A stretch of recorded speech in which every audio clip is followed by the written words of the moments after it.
हम लोग बात कर रहे थे आपका कि अधिकार ये क्या चीज है, कर्तव्य क्या चीज है, और इसी को परिभाषित किया है सामंड हॉफील्ड ने। तो इतनी सारी परिभाषाएं देने के बाद जरूरत क्या पड़ गई?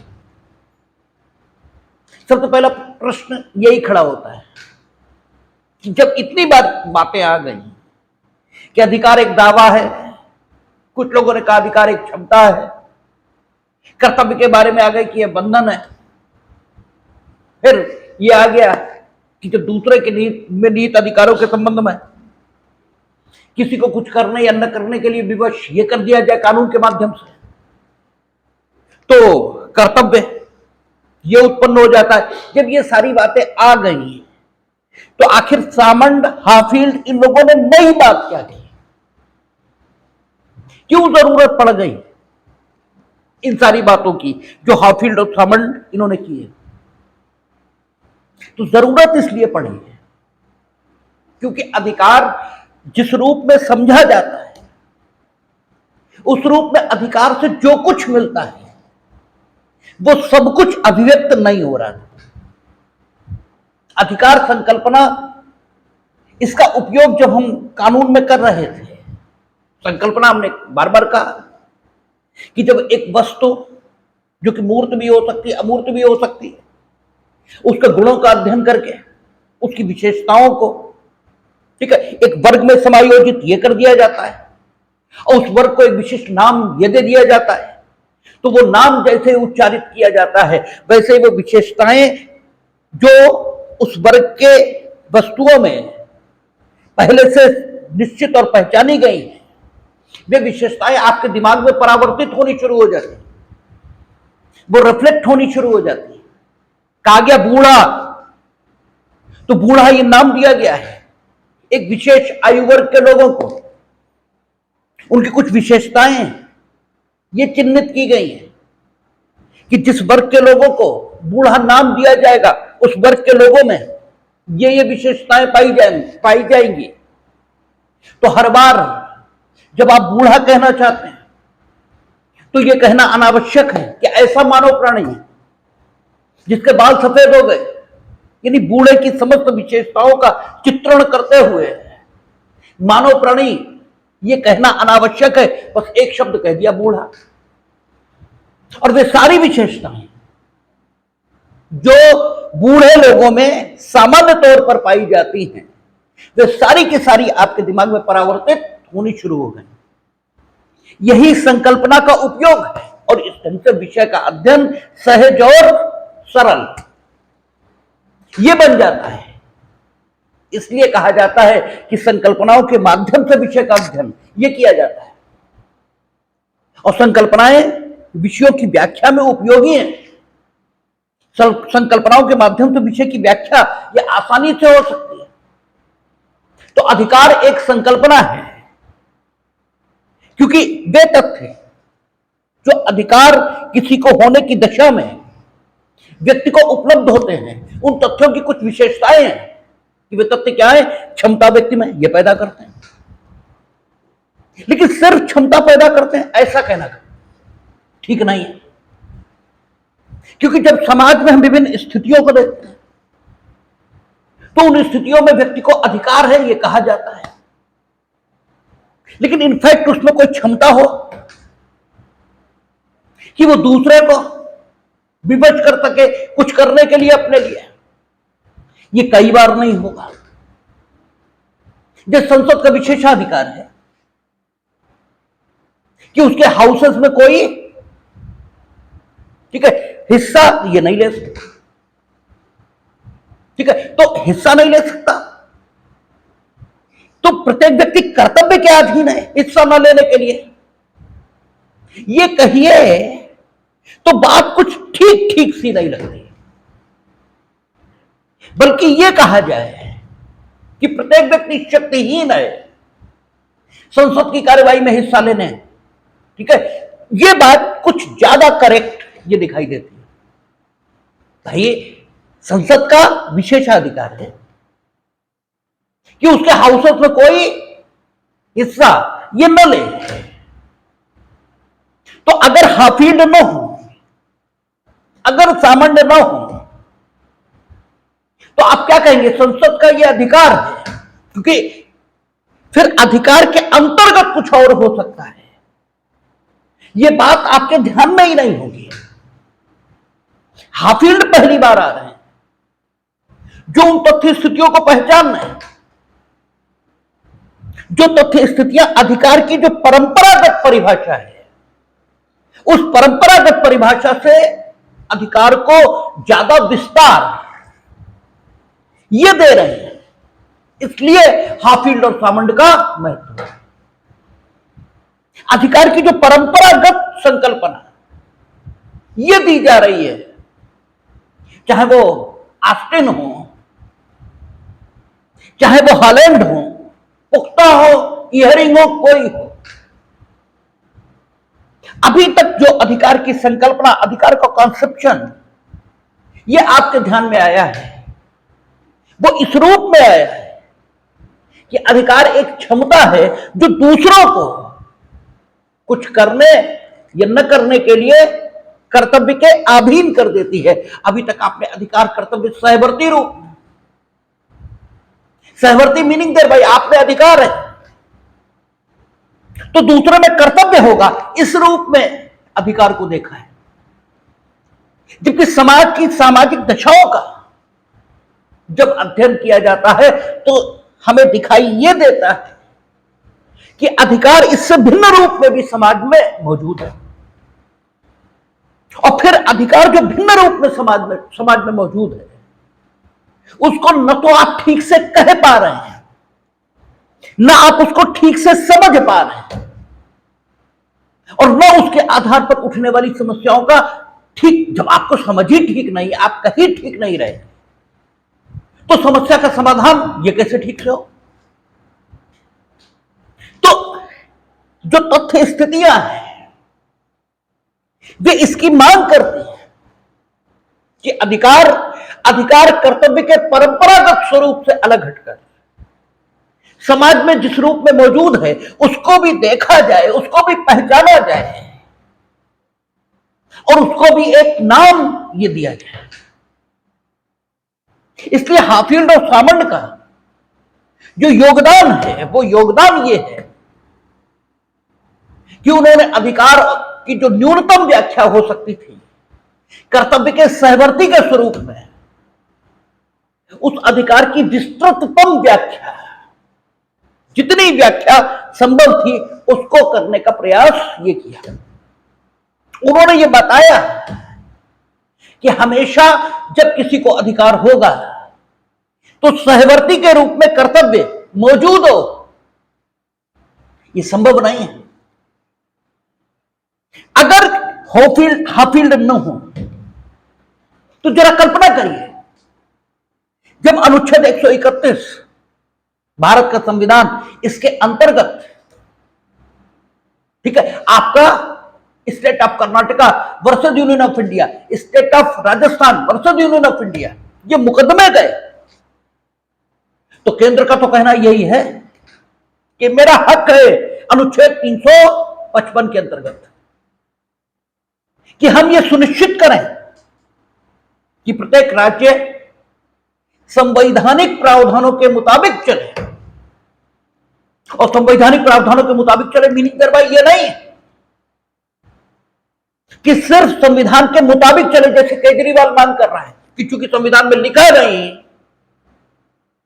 कि जेल से सरकार नहीं चलाई जा सकती इसलिए हम जेल से सरकार चलाएंगे, ये नहीं, क्योंकि संविधान में जो कुछ लिखा है उसका विश्लेषण जब हम करेंगे तो हम यही पाते हैं कि जेल से सरकार नहीं चल सकती।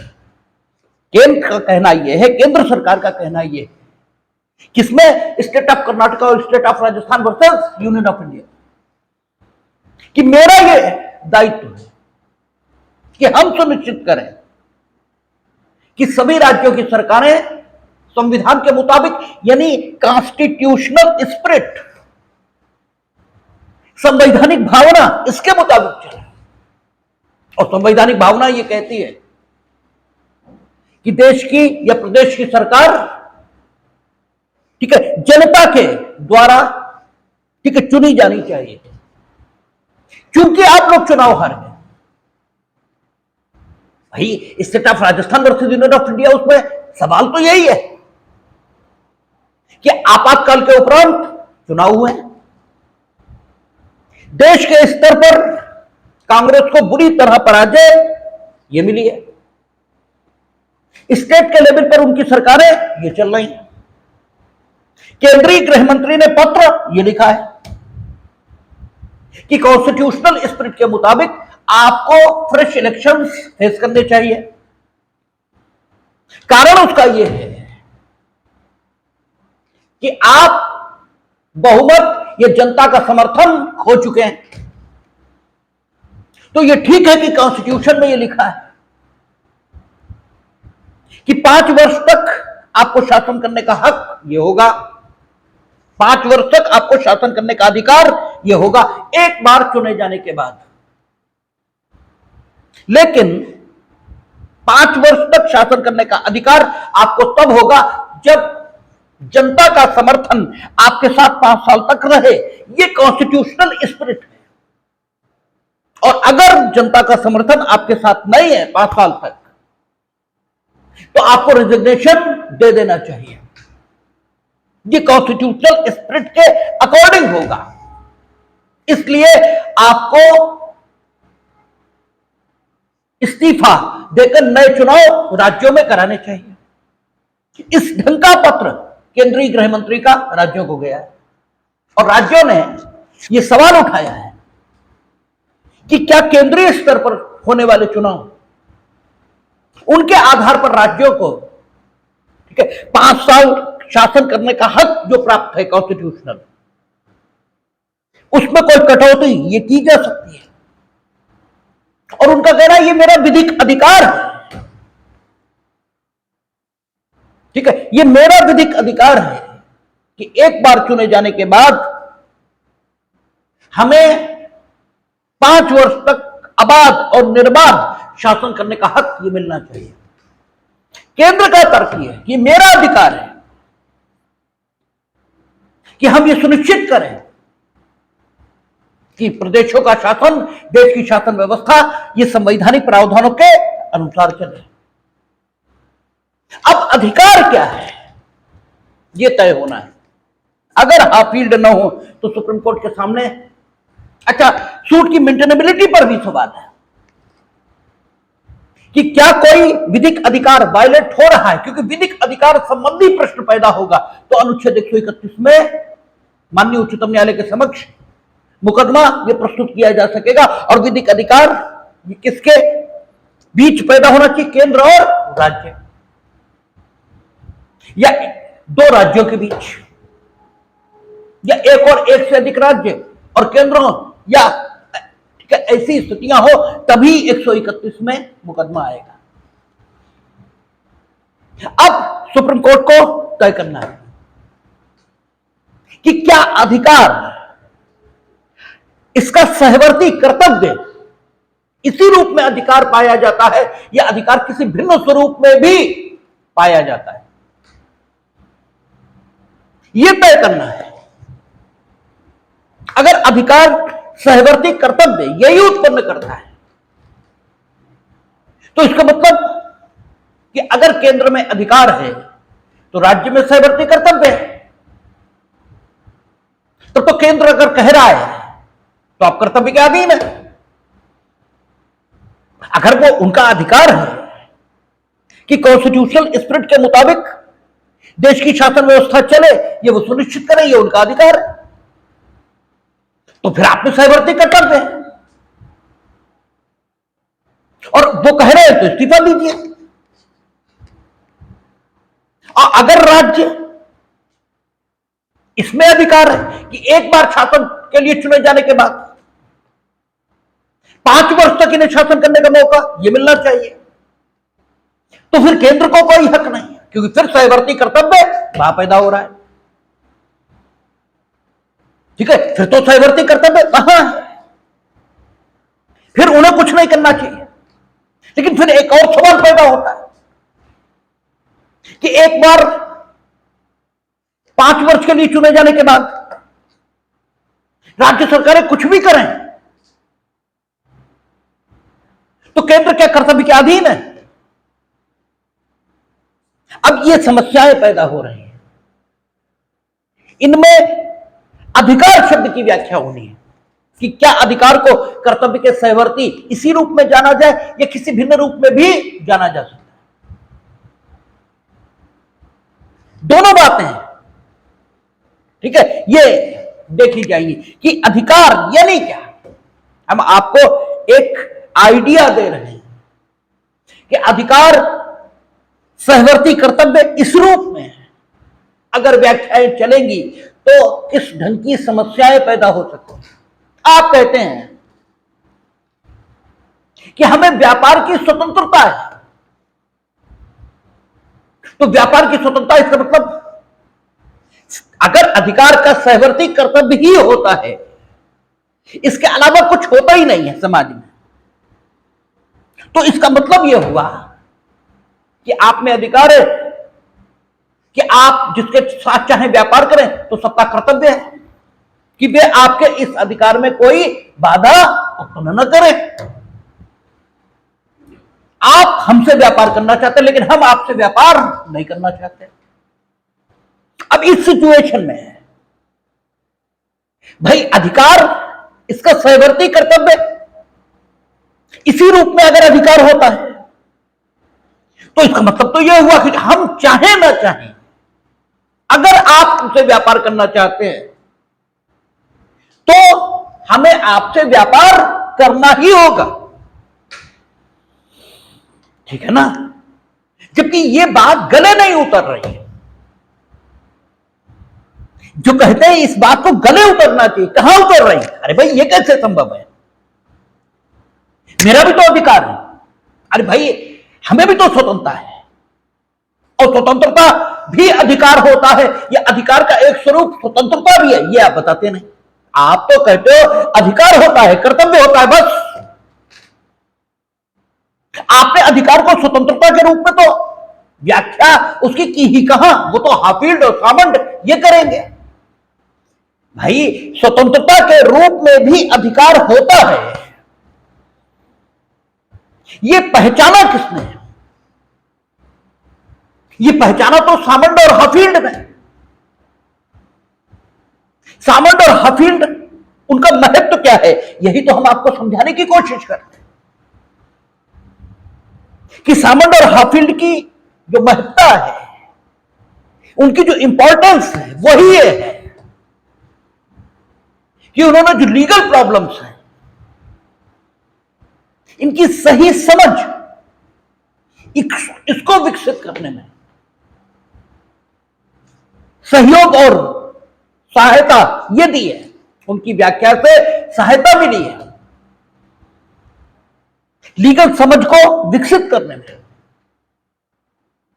और फिर जो लीगल समस्या है उसका एकदम बुद्धिमत्तापूर्ण कथन उसको करने में सहायता मिली है, और फिर उन लीगल समस्याओं का समाधान इसे करने में सहायता मिली है।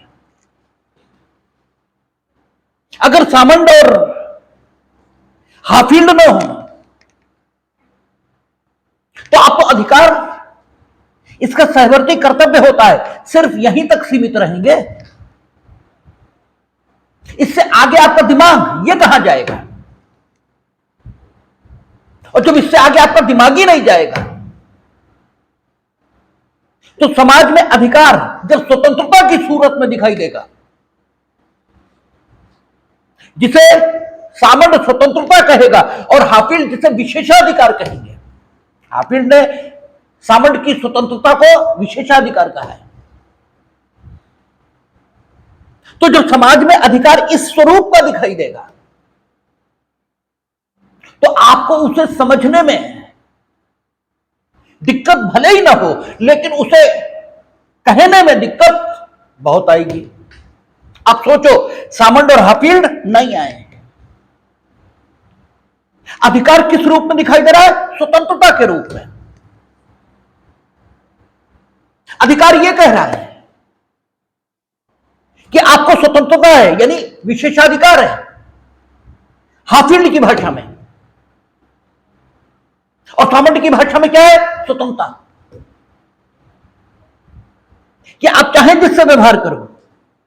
लेकिन हाफिल्ड और सामंत ने इस तथ्य स्थिति को पहचान कर न तो अभी स्वतंत्रता और न अभी विशेषाधिकार ये नाम नहीं दिया है, यानी हाफिल्ड और सामंत अभी आए नहीं है। जरा उस सिचुएशन की कल्पना करो, तो जब आपको स्वतंत्रता या विशेषाधिकार भी होगा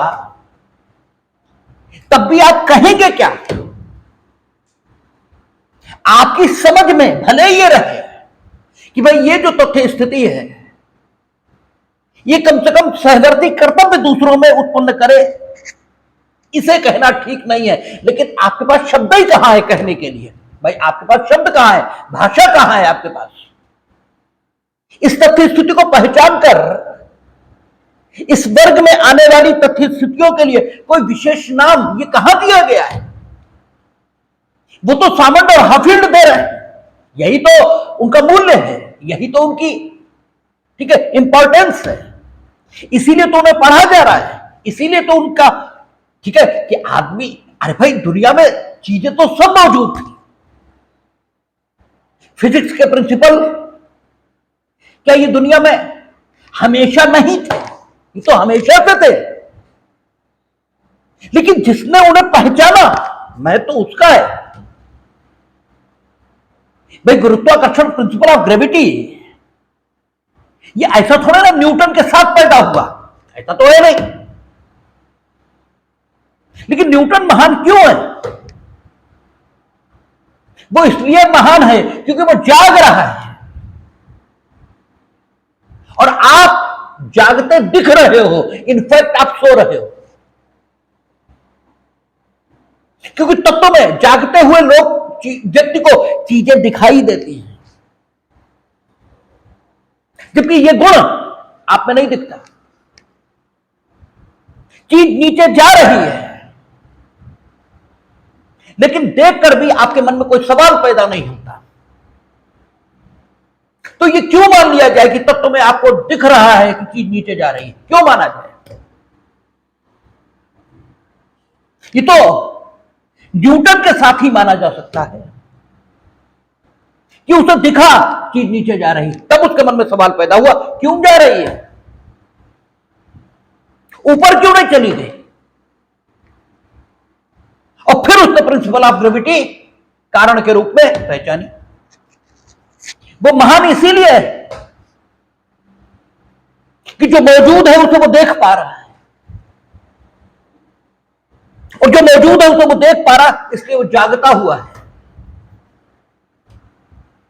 और आप जो मौजूद है उसे देख नहीं पा रहे,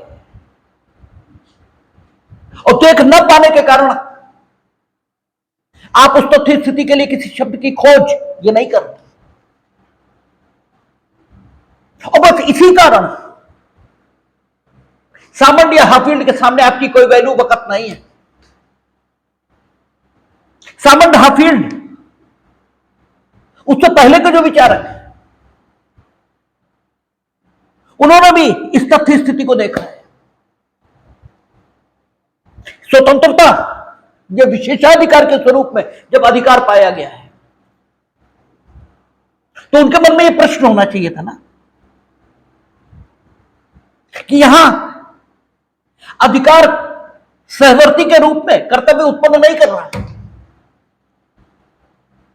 और फिर भी यह नहीं माना जा सकता कि व्यक्ति को अधिकार नहीं है, यह नहीं माना जा सकता। इसका मतलब अधिकार न्यूनतम स्वरूप में हो तभी सहवर्ती कर्तव्य उत्पन्न करता है। अधिकार की कोई और अवस्थाएं भी हो सकती हैं जहां यह सहवर्ती कर्तव्य उत्पन्न न करता हो। आपको शक्ति है कि आप चाहो तो प्राइवेट डिफेंस का उपयोग कर लो, लेकिन हर आदमी क्या प्राइवेट डिफेंस का उपयोग करता है? आप तो पुलिस के पास जाते हो, नॉर्मली आपको हक है, ठीक है। पुरानी सीआरपीसी धारा 43 आपको शक्ति दे रही है कि आप चाहो तो उस दशा में, जबकि आपके सामने संज्ञेय और अजमानती अपराध ये हो रहा हो, तो अपराध के कर्ता को आप गिरफ्तार कर लो। क्या सहवर्ती कर्तव्य है आप में या उसमें जिसे आप गिरफ्तार करोगे सहवर्ती कर्तव्य गिरफ्तार होने का? अगर आप ऐसा कहते हो तो स्वयं आपका मन यह नहीं कहेगा कि आप ठीक कह रहे हो। स्वयं आपका मन आपको ठीक नहीं कहेगा इस सिचुएशन। और अगर हाफिज और सामंड न हो तो शक्ति के रूप में अधिकार होता है, ये तो जाना ही नहीं है आपने। आपने तो अधिकार किस रूप में जाना है? कर्तव्य के सहवर्ती के रूप में। इस तथ्य स्थिति की तो पहचान ही नहीं हुई है। और अगर आपका मन पहचान करे भी तो कथन कैसे करें इस स्थिति का? उस कथन के लिए एक अक्षर, एक शब्द, one word for that situation ये आपके पास नहीं है। ठीक है, कहां है आपके पास एक शब्द? तो आपके पास समस्या की समझ ये भले ही हो, लेकिन समस्या के कथन के लिए कोई शब्द नहीं। और अक्सर देखा यह जाता, चलिए आप बुद्धिमान हैं, आपके अंदर समस्या की समझ हो सकती है, लेकिन समस्या का कथन इसे करना भी समस्या के समाधान के लिए एक आवश्यक स्थिति है। ठीक है, वो कहता है इन्हें शक्ति नहीं थी गिरफ्तार करने की। ठीक है, तो शक्ति थी या नहीं ये डिसाइड तो तब होगा जब शक्ति होती क्या है ये पता तो हो। कम से कम तथ्यों के किस समूह को शक्ति कहा जाता है? अरे भाई तुमसे क्या मतलब? वो कहता कि हम कर रहे थे अपराध, पुलिस आती है पकड़ लेती, तुम कौन होते थे? तुम कहते हो हमें अधिकार था, तो कहता हमें अधिकार का सहवर्ती कर्तव्य होता है कि हम कर्तव्य के अधीन थे तुम्हारे हाथों गिरफ्तार होने के लिए। हम तो नहीं थे, तो तुम्हें अधिकार कहां था? नहीं था, तो झूठ बोलते। अब भले ही तुम्हें अंदर से लग रहा है कि नहीं यार हमें शक्ति थी, लेकिन चूंकि तुम कथन नहीं कर पा रहे हो शक्ति के रूप में अपने अधिकार का, तुम कथन ही नहीं कर पा रहे क्योंकि कथन के लिए शब्द नहीं है आपके पास।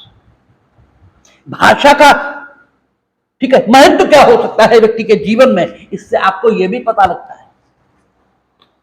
आपका मन कह रहा है यार किया तो हमने ठीक है, ये हमें अधिकार था। क्यों? सीआरपीसी हमें अधिकार दे रही थी। और वो कहता है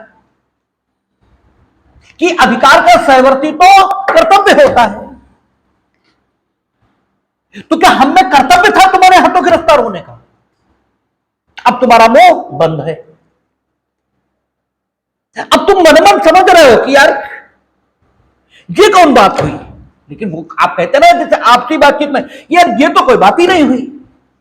अब आप यहां यही कहने को मजबूर है ये तो कोई बात ही नहीं है, लेकिन वो अत्यंत धूर्तता के साथ ये साबित कर देगा कि आपको अधिकार नहीं था, आपने गलत किया। ठीक है ना? और वही जैसे पिक्चरों में कहते ना कि सबूत के अभाव में ये मानना ही होगा, ठीक है, कि आपने गलत किया। जैसे जॉली एलएलबी 2 में वो कहता है ना कि ये अभी खड़े खड़े साबित कर देंगे कि ये आदमी नहीं औरत है, औरत नहीं आदमी है, और सबूत के अभाव में आपको मानना ही पड़ेगा कि नहीं साहब ऐसा ही है, क्योंकि जैसा आप बता रहे हो उसका कोई सबूत नहीं है आपके पास। सबूत आपके खिलाफ है, आप कहते हो हमें अधिकार है, और सबूत यह कहता है क्योंकि हाफिज सामंड आए ही नहीं है, और हाफिज और सामंड चूंकि आए नहीं तो अधिकार के क्या क्या स्वरूप हो सकते हैं समाज में ये आपके ध्यान में नहीं है। ठीक है ना? ये आपके ध्यान ही में नहीं है। और अधिकार के विभिन्न स्वरूप जब समाज में मौजूद होंगे तो सहवर्ती के रूप में सामने वाले में क्या होगा ये पता ही नहीं है। इसलिए पता भले ही लग जाए, फिर अगली समस्या कथन की पैदा होती है। ठीक है, अब थोड़ा विकसित दिमाग का आदमी आ गया, उसने समझ तो लिया लेकिन उसके बाद शब्द ही नहीं कहने को। वो ये मान तो रहा है कि यार ये बात गलत है, सीआरपीसी जब अधिकार दे रही है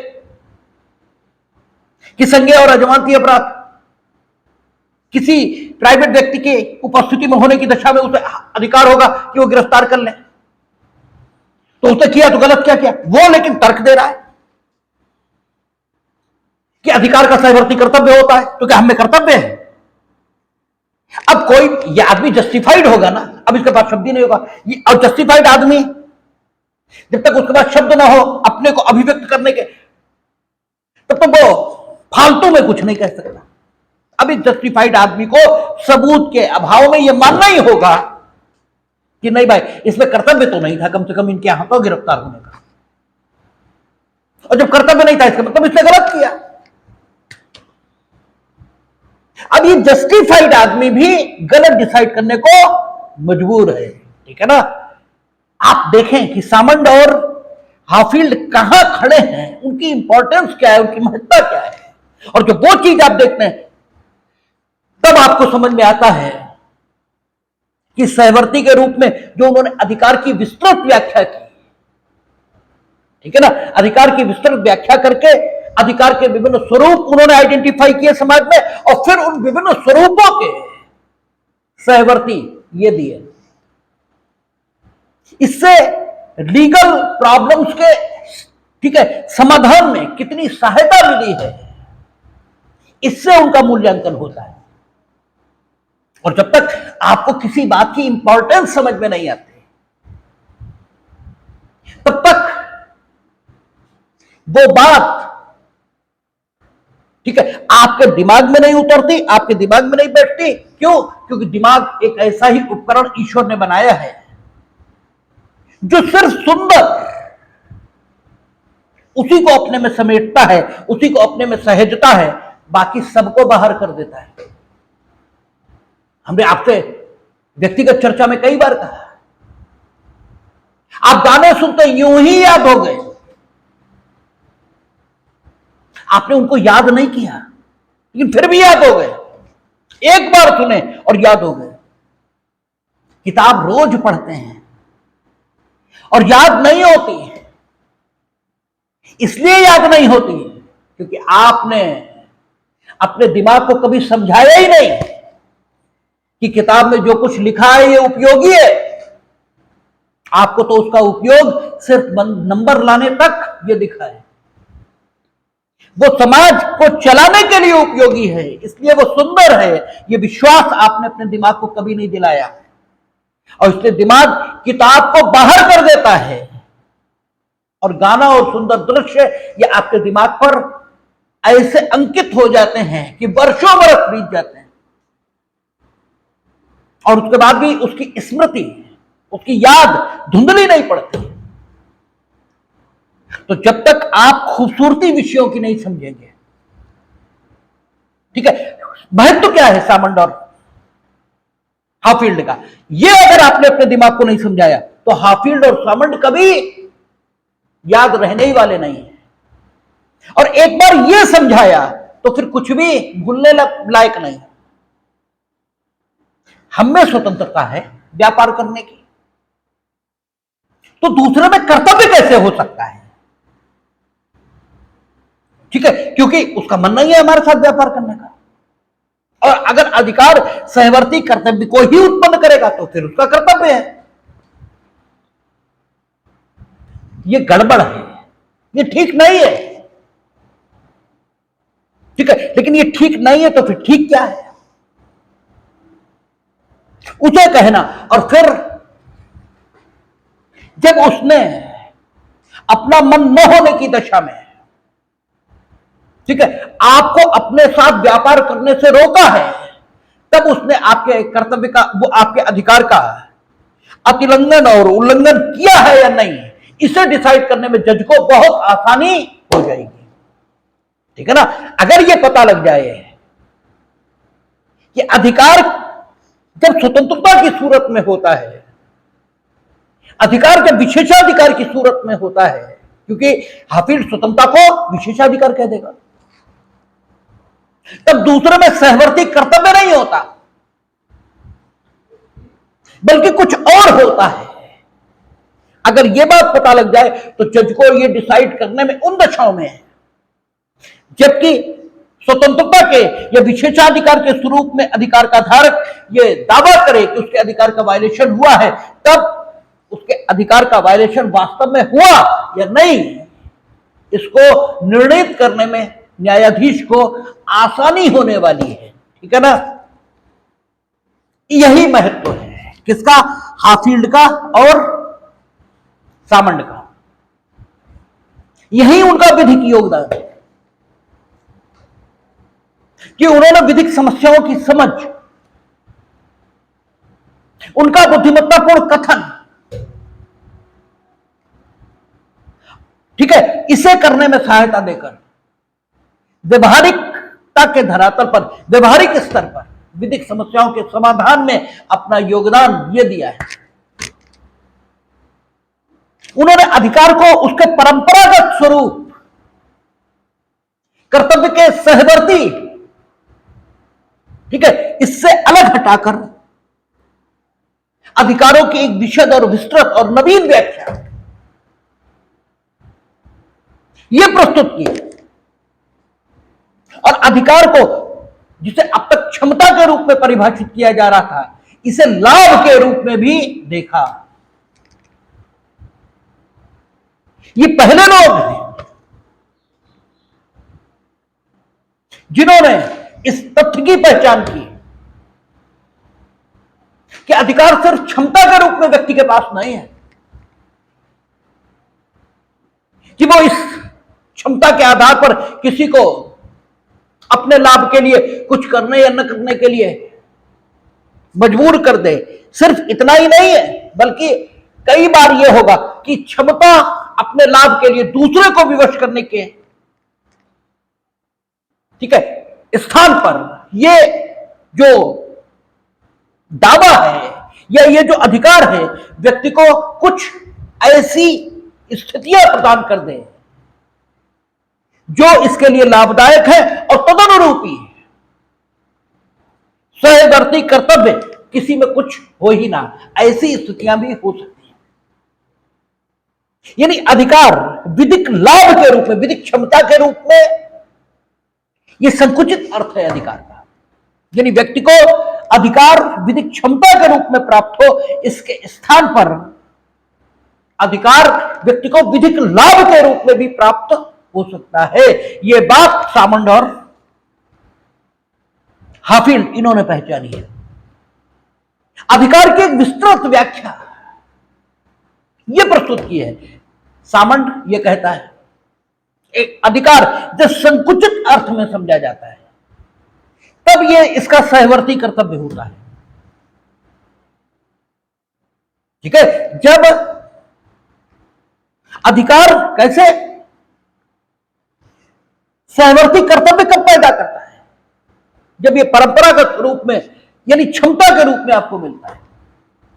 लेकिन जब यह स्वतंत्रता की सूरत में आपको मिलता है तो सामने वाले में अधिकारहीनता होती है, कोई कर्तव्य नहीं होता।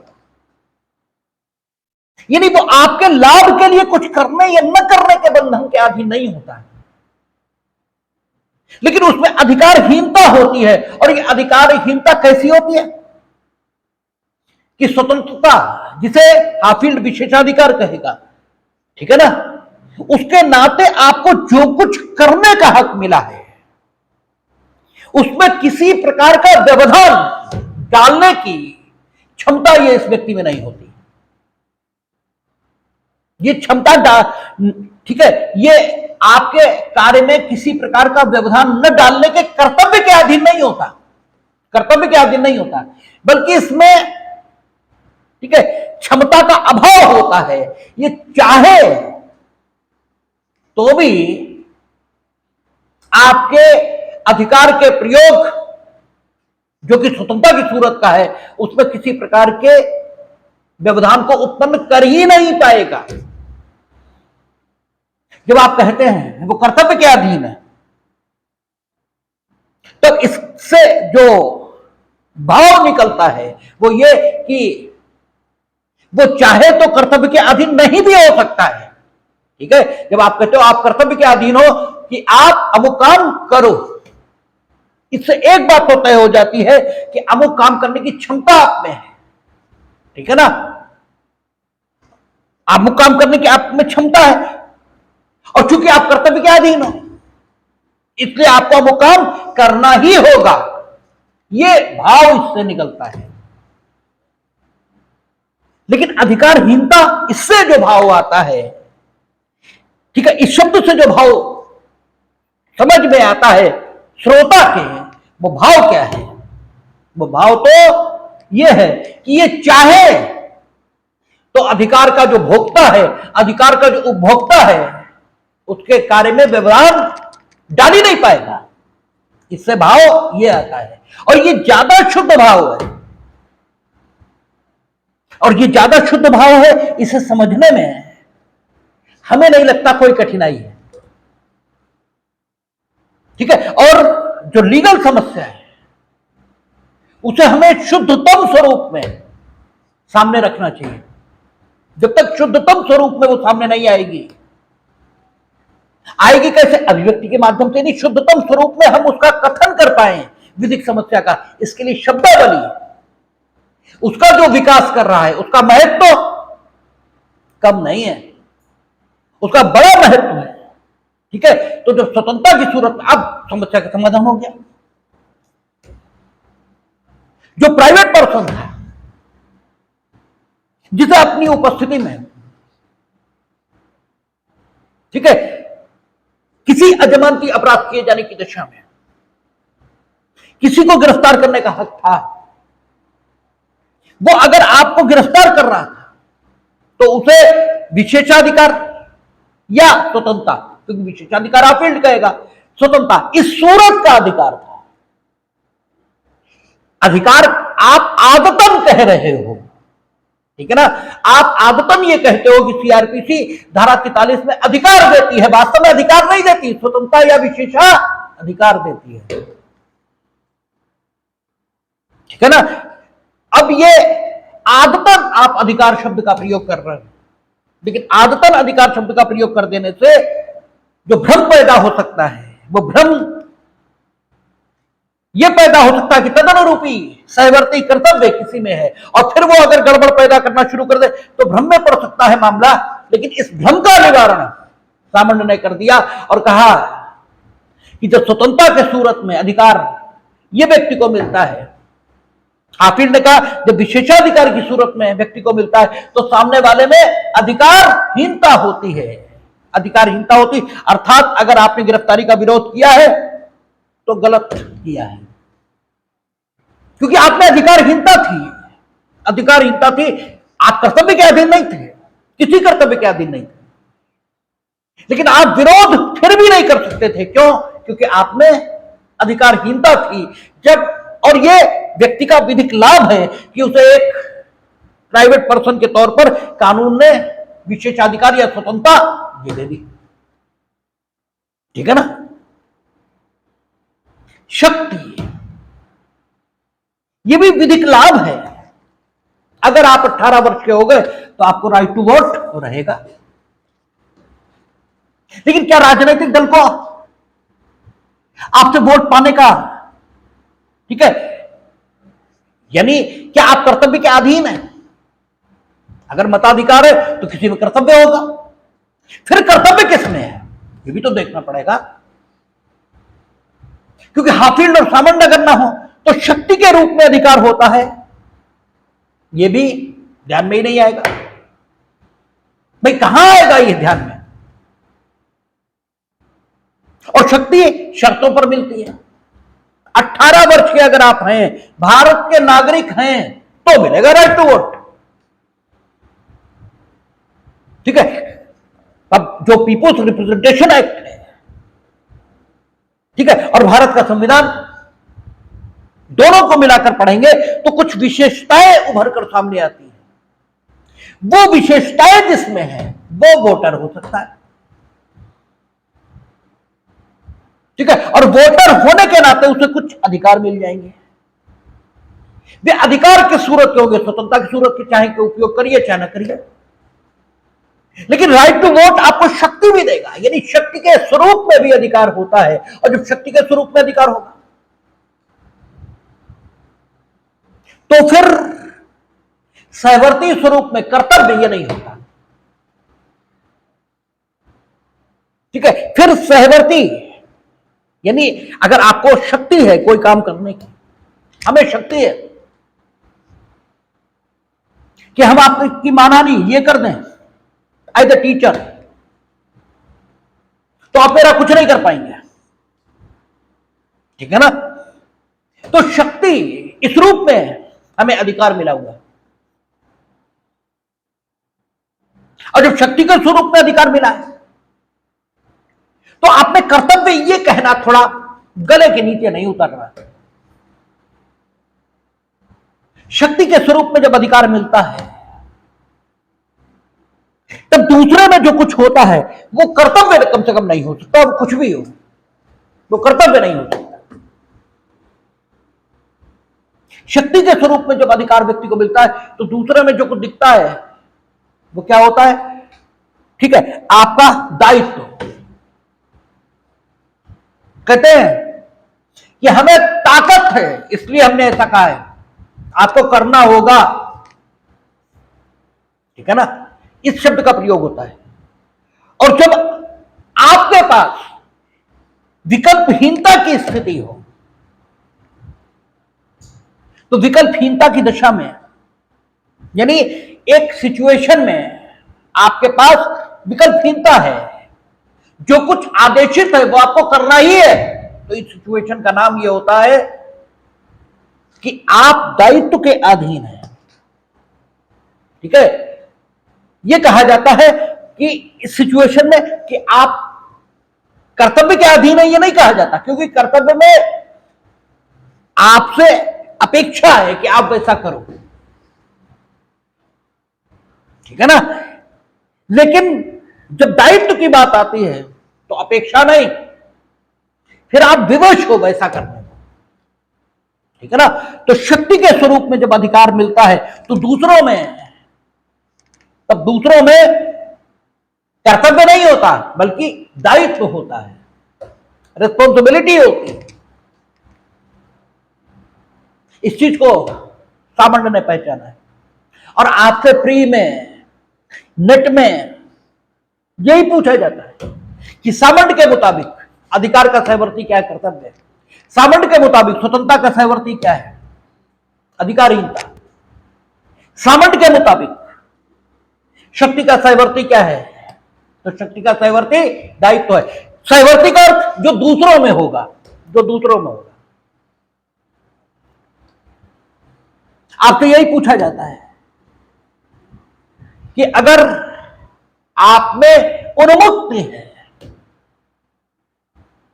ठीक है, आप में उन्मुक्ति है तो दूसरे में क्या होगा, ठीक है। प्रिविलेज, अंग्रेजी में उन्मुक्ति को क्या बोलते हैं, प्रिविलेज। नहीं, प्रिविलेज तो विशेषाधिकार हुआ, इम्यूनिटी, इम्यूनिटी, ठीक है। अगर आप में उन्मुक्ति तो दूसरे में क्या हो गई, निर्योग्यता। निर्योग्यता अर्थात हमें उन्मुक्ति प्राप्त है, किससे, टैक्स से, हमें इम्यूनिटी मिली हुई है। जैसे राष्ट्रपति को उन्मुक्ति प्राप्त है, और कहा अनुच्छेद 361 में कि वे किसी भी न्यायालय के समक्ष अपने किसी कृत्य का औचित्य इसे सिद्ध करने के लिए आहूत नहीं किए जा सकते। ये उन्हें उन्मुक्ति मिली हुई है, और जब उन्मुक्ति मिली है तो अगर यह कहा जाए कि बाकी लोग कर्तव्य के अधीन हैं, कि वे राष्ट्रपति को न्यायालय के समक्ष अपने कृत्यों का औचित्य सिद्ध करने के लिए आहूत न करवाएं, तो ये बात बढ़िया नहीं लगती, ये बात बढ़िया नहीं लगती, क्योंकि कर्तव्य शब्द का प्रयोग ये ध्वनित करता है मानो दूसरे पर एहसान सा कर रहे हो कुछ, ठीक है, अपने कर्तव्य का सम्यक पालन करके। बल्कि ये शब्द अधिक प्रभावी दिखाई देता है इस सिचुएशन के लिए जब ये कहा जाता है कि चूंकि राष्ट्रपति को इम्यूनिटी प्राप्त है इसलिए आप निर्योग्य हैं, आप कर ही नहीं पाएंगे, आप चाहें तो नहीं कर सकते, चाहे तो नहीं कर सकते मीनिंग देर भाई अगर आपने किया तो गलत आपने किया है, क्योंकि न्याय निर्णयन में गलत और सही यह तय करना पड़ेगा, ये देखना होगा। अगर मान लीजिए कोई जुडिशियल मजिस्ट्रेट, जैसे एक बार आप लोगों ने देखा होगा, बहुत दिनों की बात नहीं है, 2 4 5 साल 7 साल पीछे की बात है, हालांकि उन जुडिशियल मजिस्ट्रेट ने बेचारे, उसने कोई जानबूझकर नहीं किया था, जानबूझकर तो कोई ऐसा करेगा भी नहीं। यूजुअली वहां इतने सिग्नेचर करने होते हैं कि आप हर पेपर पढ़कर सिग्नेचर नहीं कर सकते, अगर करेंगे तो ये अव्यवहारिक है, ये हो ही नहीं पाएगा, हो ही नहीं सकता, इसलिए आपको विश्वास करना ही होगा। इसीलिए वहां जितने जजेस हैं या कोई भी हो, वो देखते जाते हैं पेशकार बढ़ा रहा है पेपर, फट फट फट उंगली रखता जाता सिग्नेचर, उंगली रखता जाता सिग्नेचर, ये विश्वास का रिश्ता है कि हमसे गलत पेपर साइन नहीं कराएंगे। लेकिन अगर चिढ़ गए तो ड्यूटी तुम्हारी है, पढ़ के करो। उन्हें राष्ट्रपति का वारंट साइन करा लिया। अब जब राष्ट्रपति का वारंट साइन हो गया है, राज्यपाल का वारंट साइन हो गया, अब तय यह होना कि गलत किसने किया, ठीक है ना, गलत किसने किया। अब यह कहना कि राष्ट्रपति को अधिकार है, तो राष्ट्रपति की स्थिति का सही विश्लेषण, ठीक है, यह नहीं है, ये शब्द इस सिचुएशन में कम प्रभावी दिखाई देता है। और जब ये कहो राष्ट्रपति को उन्मुक्ति है, कोई उन्हें आहूत नहीं कर सकता, और जो कोई आहूत नहीं कर सकता इसका मतलब निर्योग्यता है सब में, और जब निर्योग्यता है तो गलत किसने किया, जुडिशियल मजिस्ट्रेट ने। यही उपयोग है इस क्लासिफिकेशन का जो सामंत और हाफिल्ड ने किया है, यही उपयोग है कि विधिक समस्याओं की प्रभावी समझ, ठीक है ना, उनका इंटेलिजिबल या बुद्धिमत्तापूर्ण कथन और उनका सही न्याय निर्णयन, इसे करने में सहायता इससे मिलती है, इस क्लासिफिकेशन से, ठीक है। क्योंकि इस सहवर्ती के रूप में जो तथ्य स्थिति विद्यमान होती है उसकी ठीक समझ और ठीक आइडेंटिफिकेशन ये कर देता है ये क्लासिफिकेशन। ये क्लासिफिकेशन महत्वपूर्ण इसीलिए है। और एक बार आप इसकी खूबसूरती जरा दिमाग में बैठा लें तो आपको रटने की समस्या ही खत्म। नहीं रटना है, बिल्कुल नहीं रटना है, ऐसे ही ये क्लासिफिकेशन आपके दिमाग में बैठ जाएगा, कुछ रटना ही नहीं है। और वैसे आप रोज रटें और रोज भूलेंगे, ठीक है ना। जैसे आपसे अक्सर टीचर कहते हैं कि समझिए, अरे क्या समझिए, जरा ये तो बताइए क्या समझे। उनकी भी समझ में नहीं है कि क्या समझाना है। समझना यह है कि सिद्धांत कितना खूबसूरत है, उसकी खूबसूरती को समझना है। जिस दिन वो खूबसूरती समझ में आ गई तो सिद्धांत याद हो जाएगा। ये उन्हें मालूम नहीं है, इसलिए वे भी समस्या का बुद्धिमत्तापूर्ण कथन नहीं कर पा रहे। वो सिर्फ ये कह रहे हैं समझिए, और आप, ठीक है, यही नहीं समझ पाते कि क्या समझें। आपके मन में भले ही आप ये न कहें, लेकिन आपके मन में लगातार ये सवाल चलता है कि क्या समझें। और जो कुछ सुंदर होता है, आपके मन को जो अच्छा लगेगा, आपका शरीर इसकी सूचना देता है, ठीक है। यद्यपि विषय जिस गुणवत्ता का होता है, ठीक है, आपके शरीर में वो अंग, ठीक है, जो जितने महत्व के हैं, वे उसकी सूचना देते हैं। जैसे आप वेस्टर्न म्यूजिक सुनो, कभी जरा ध्यान दीजिएगा कभी कि आप वेस्टर्न म्यूजिक सुन रहे हो या कोई सुन रहा हो तो उसके पैर थिरक रहे होंगे, पैर चल रहे होंगे। और जब आप भारतीय संगीत सुने, भजन सुने या कोई, तो आपका सिर हिल रहा होगा। जरा कभी कभी कभी ध्यान दे लेना, आपका सिर हिलेगा। और जब वेस्टर्न म्यूजिक आप सुनेंगे तो पैर थिरकेंगे। ठीक है, शरीर सूचना देता है कि क्या आपको अच्छा लग रहा है और किस रूप में अच्छा लग रहा है। आपके शरीर के अंग, ठीक है, उसी आपके शरीर में भी सिर ज्यादा महत्व का है, पैर कम महत्व के, कम महत्व के। ठीक है, उनके व्यवहारिक महत्व की बात नहीं कर रहे, सैद्धांतिक महत्व की बात कर रहे हैं। ठीक है, तो आपको उसी ढंग से सब कुछ होता हुआ दिखाई देगा। तो समझना क्या है, ये तो समझ लीजिए। समझना है विषय की खूबसूरती को। विषय की खूबसूरती समझ में आई, सब कुछ समझ में आ जाएगा, समझ में आ जाएगा। और जो समझ में आ गया उसे फिर भूलने का कोई तरीका नहीं है। जो समझ में आ गया वो आप भूलना चाहो तो नहीं भूल पाओगे।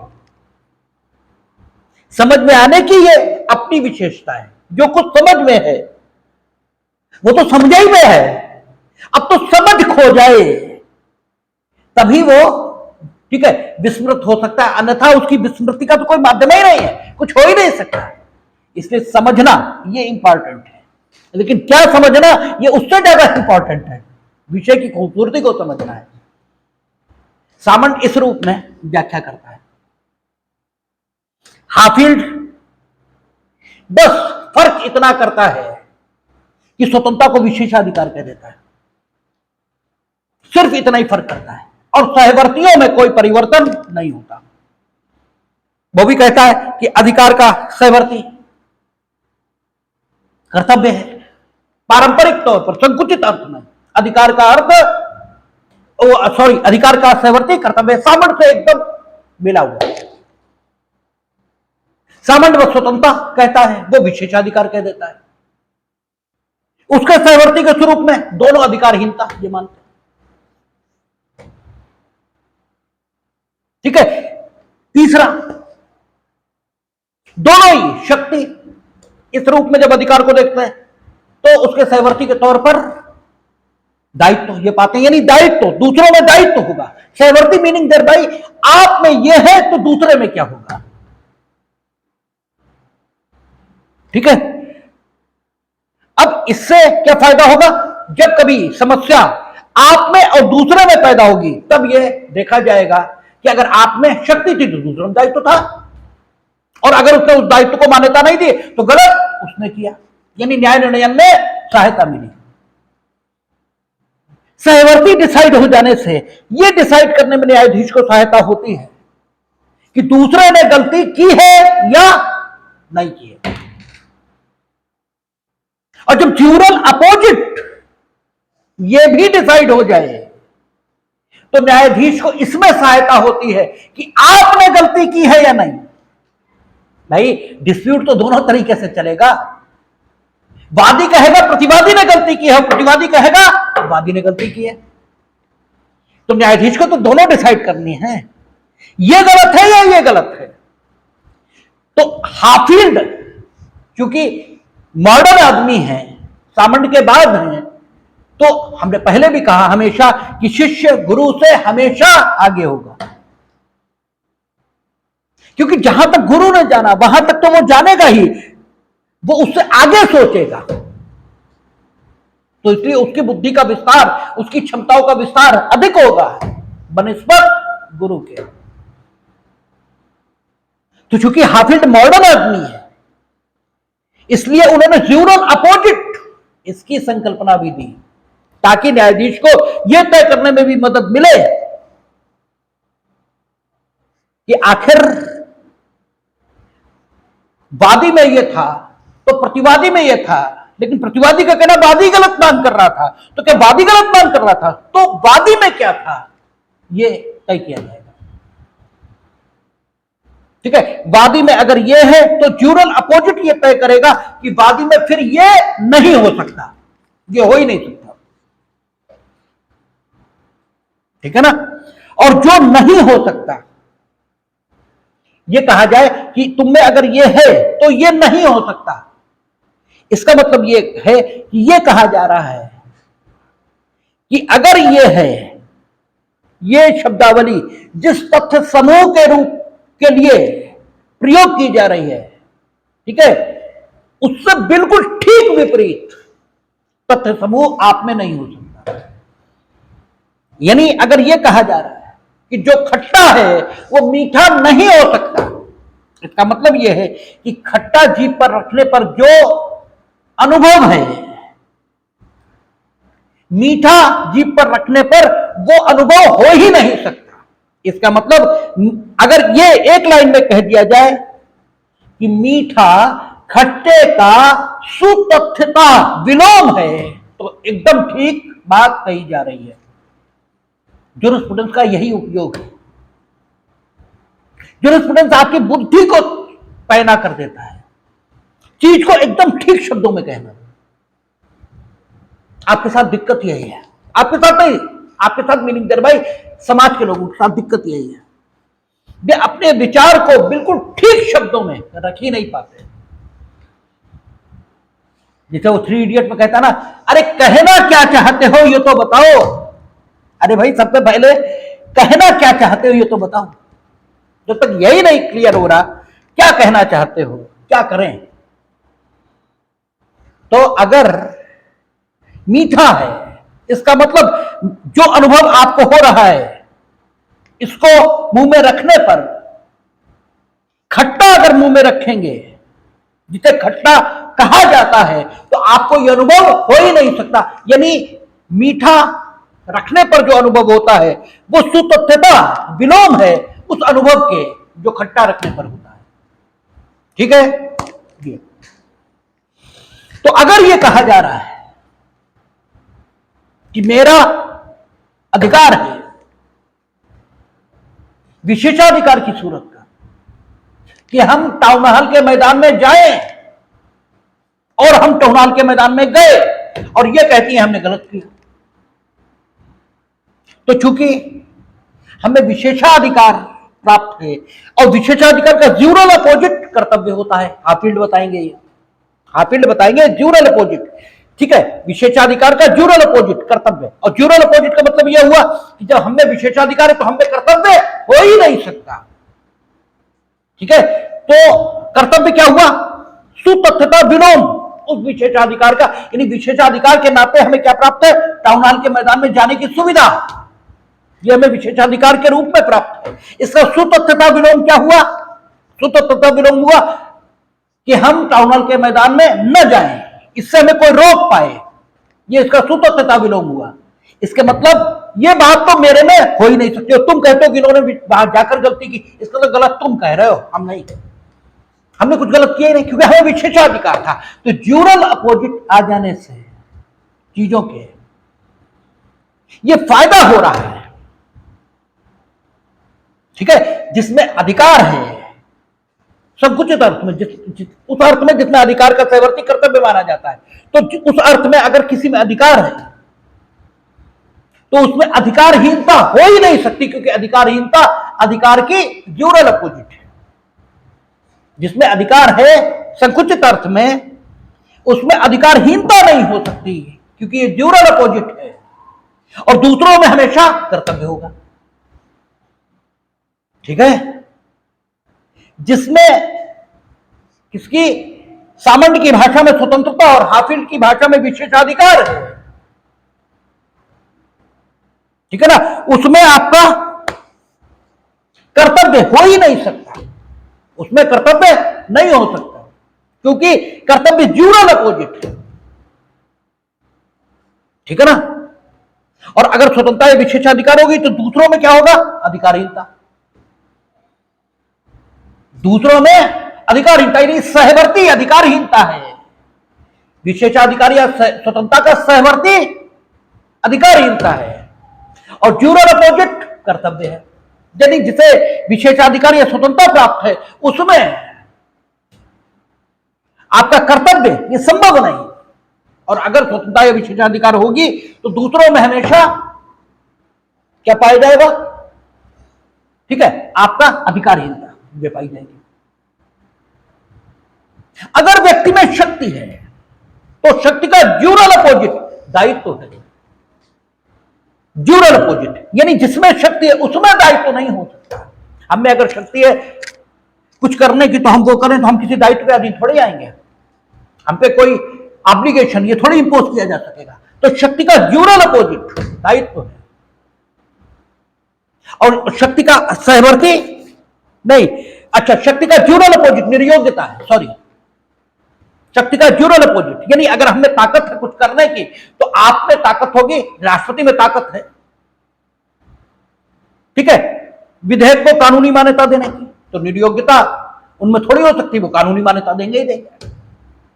तो शक्ति का ड्यूरल अपोजिट निर्योग्यता है। शक्ति जिसमें होगी उसमें फिर निर्योग्यता नहीं हो सकती, और शक्ति अगर एक में तो दूसरों में दायित्व होगा, ठीक है। और उन्मुक्ति, अगर आपको इम्यूनिटी प्राप्त है तो ड्यूरल अपोजिट दायित्व है। तब आप में इम्यूनिटी है तो आप में फिर दायित्व नहीं हो सकता। राष्ट्रपति में को उन्मुक्ति प्राप्त है कोर्ट के समक्ष हाजिर होने से, तो कोर्ट के समक्ष राष्ट्रपति हाजिर नहीं हुए तो कंटेम्प्ट के दोषी थोड़े हो सकते हैं, क्योंकि उन्मुक्ति का ड्यूरल अपोजिट, ठीक है, दायित्व है। जिसमें उन्मुक्ति है उसमें दायित्व संभव नहीं, उन्मुक्ति का सहवर्ती निर्योग्यता है, ठीक है। उन्मुक्ति अगर आप में है तो सामने वाले में निर्योग्यता। तो आप देख रहे हैं कि हाफील्ड और सामंड इन्हों लोगों ने जो क्लासिफिकेशन किया, इसने विधिक समस्याओं के कथन में, विधिक समस्याओं की समझ में और विधिक समस्याओं के समाधान में एक महत्वपूर्ण योगदान किया, ठीक है। यह आपका स्थिति है। एक क्लास और चलेगी, पर अगर भगवान ने सब ठीक कहा तो कल ये खत्म कर लेंगे हम लोग, ठीक है। बस अब इसमें कुछ नहीं बचा। अधिकारों के विभिन्न प्रकार आपको बताने हैं और कुछ फैक्चुअल सिचुएशंस जिनमें आपको दिखाई देगा कि ये ड्यूरल अपोजिट और ड्यूरल, ये परस्पर जो ड्यूरल अपोजिट है और जो सहवर्ती, ये काम कैसे कर रहे हैं, ये आपको दिखाना है। और कुछ अधिकारों के उदाहरण, बस उसके बाद हम लोग पर्सनालिटी व्यक्तित्व पर बात करेंगे।